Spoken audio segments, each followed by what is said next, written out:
మనో రూపేక్ష కోదండ పంచ తన్మాత్ర సాయక. ఇక్షు అంటే చెరుకు రసం, చెరుకు. మనో రూప ఇక్షు కోదండం, కోదండం అంటే విల్లు. ఇక్షు రూప కోదండ అంటే తీయటి చెరుకు గడతో కూడిన విల్లు అది చేతిలో. ఈ విల్లు ఏంటంటే మనస్సు. మనందరికీ మనస్సు అనే ఒక చెరుకు గడతో చేసిన విల్లు లాంటి పంచ తన్మాత్ర సాయక. తన్మాత్ర అంటే స్పర్శ, శబ్ద, రూప, రస, గంధములు. అంటే స్పర్శ సుఖం, చూపు సుఖం, వినికిడి సుఖం, గ్రాణ సుఖం, రుచి సుఖం.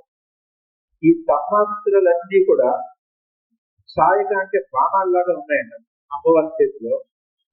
ఎవరిలోనైతే ఈ శక్తి నిద్రపోతుందో వాడి ఇంద్రియాలన్నీ ఇష్టారాజ్యంగా పనిచేస్తూ ఉంటాయి. ఈ శక్తి ప్రచురించినప్పుడు ఆ తన్మాత్రలన్నీ ఆ బుద్ధిలోకి వచ్చినాయి.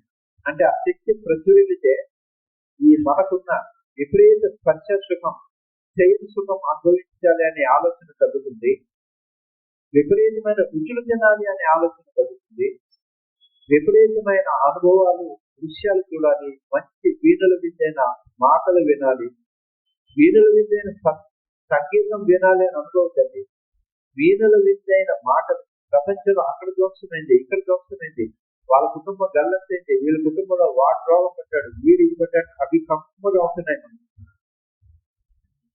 ఎందుకంటే మన నేచర్ అలా తయారై.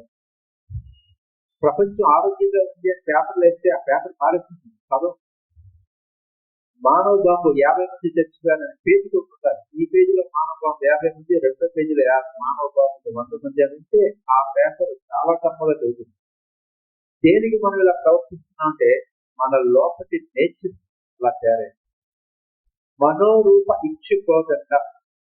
ఫలానా వాడిని హతమార్చాలి అని నాకు ఒక ఆలోచన వస్తే నా మనస్సుకి అది చాలా రిలయబుల్ గా, తీయగా, ఆచరణాత్మకమైన ఉత్తమమైన విషయంగా మాత్రమే నాకు తోస్తుంది.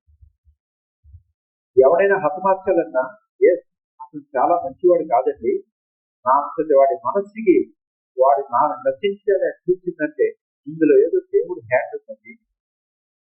మనం ఇతరుల గురించి చేసే చెడు ఆలోచనలన్నీ కూడా మనకి చాలా తీయగా, గొప్పగా కలిగిస్తుంది మనస్సు.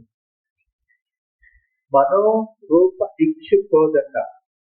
మనస్సు అనే రూపంలో ఉన్న ఈ చెరుకు గడ వంటి విల్లు, దీనికి అనుగుణంగా పనిచేసే పంచేంద్రియ శక్తులు, ఇవన్నీ కూడా ఆ అమ్మవారి గుర్తులో ఎందుకు పెట్టారంటే ఆ శక్తి ప్రజ్వలినట్లయితే ఇవన్నీ మీకు అనుగుణంగా ఉంటాయి. లేకపోతే రాగ పాశాలతో మన ఇష్టారాజ్యంగా తయారై ప్రతి మనిషి వినాశనాన్ని కోరుకుంటూ, మన చూపు ఎవరిని చిన్నగా చూడట్లా, చెవి ఎవరి గురించి మంచి వినట్లా, నాలుగు మీద రుచి దుర్మార్గమైన పదార్థాలన్నీ తినాలనిపిస్తుంది, స్పర్శ ఇష్టారాజ్యంగా ప్రవర్తించాలనిపిస్తుంది.